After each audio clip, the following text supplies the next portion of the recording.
नांदेड़ के येवली गांव में 22 एकड़ में बनने वाली सौर ऊर्जा परियोजना का ग्रामीणों ने विरोध किया है। उनका कहना है कि ये परियोजना धार्मिक और ऐतिहासिक महत्व वाले बसवेश्वर मंदिर के पास बनाई जा रही है, जो गलत है।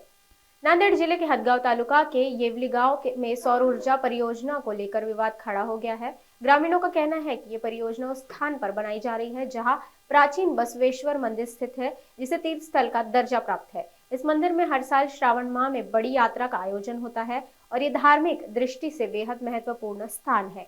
ग्रामीणों ने मांग की है कि इस परियोजना को कहीं और स्थानांतरित किया जाए ताकि मंदिर का महत्व और उसकी पवित्रता बनी रहे।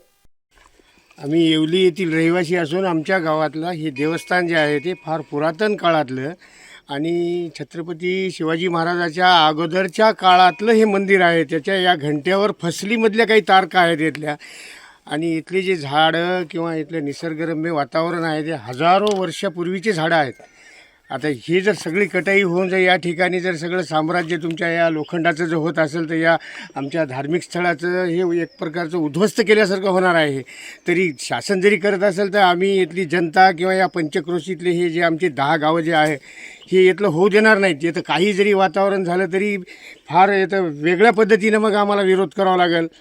तसं तर कोर्टामध्ये जायचा सगळ्या आमच्या जनतेचा, आमच्या गावकरी मंडळीचा आणि परिसरातल्या लोकांचा प्रयत्न चालू आहे। भोवतालच्या सगळ्या गावातल्या ग्रामसभेचे पूर्ण ठराव घेऊन आम्ही कलेक्टर साहेबाला विनंती करणार आहोत की करू नका म्हणून हात जोडून, आणि विनंती करूनही जर हे जर होत असेल तर मग आता रस्त्यावर उतरण्याची तयारी आमची सगळ्याचीच आहे। आता येतो आमची येवली असो, आमच्या येथे पारवा असो, टाकळा असो, कांडली असो, हे पिंपळगाव असो, वायफना असो, राजवाडी असो, घोगरी असो, पाळण्यामध्ये लहान लेकरंसुद्धा राहत नाहीत। इथला ज्यावेळेस उत्सव होतात आमच्या इथं या ठिकाणी बसवजन्म होतो, या ठिकाणी बार्शीला यात्रा भरते, आणि श्रावण महिन्यामध्ये दर सोमवारी येतं हजारोच्या संख्येनं येतं लहान लेकरासहित लोक येतात, येऊन दर्शन घेतल्याशिवाय जात नाहीत। एवढं धार्मिक स्थळ आहे।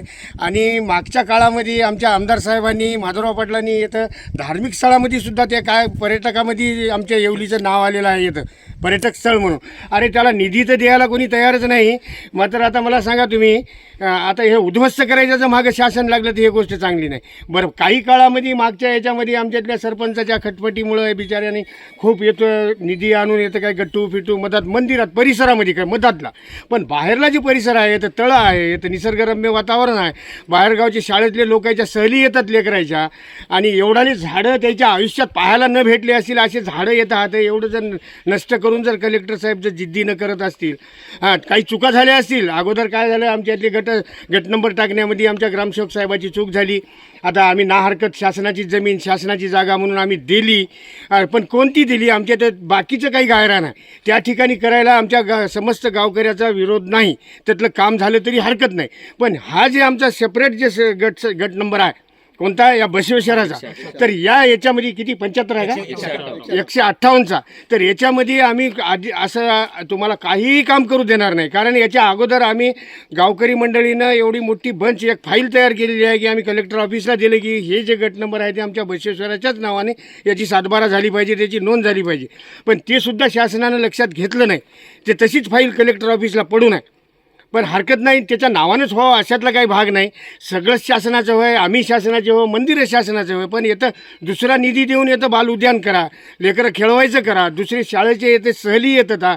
तुम्ही इथलं स्वतःचं पाहिलं समजा कलेक्टर साहेबांनी, त्यांचासुद्धा आत्मा म्हणेल की बा या ठिकाणी खरंच हे आपण हे देवाला उद्ध्वस्त केल्यासारखं होईल म्हणून। लोखंडी साम्राज्य जर झालं तर येतं थंड हवासुद्धा येणार नाही। येतं शासनाचंच एक मोठं तळं आहे, शासनानंच केलेलं आहे। या तळ्यामुळं या निसर्ग सौंदर्यामध्ये वाढ झालेली आहे। या झाडाचं आणि परिसराचा जर विचार जर केला तर या ठिकाणी सौर ऊर्जेचं प्लॅन्ट उभारू नये अशी आमची कळकळीची गाववाल्याची विनंती आहे। मी काही जास्त बोलू शकत नाही परिसरातले आणि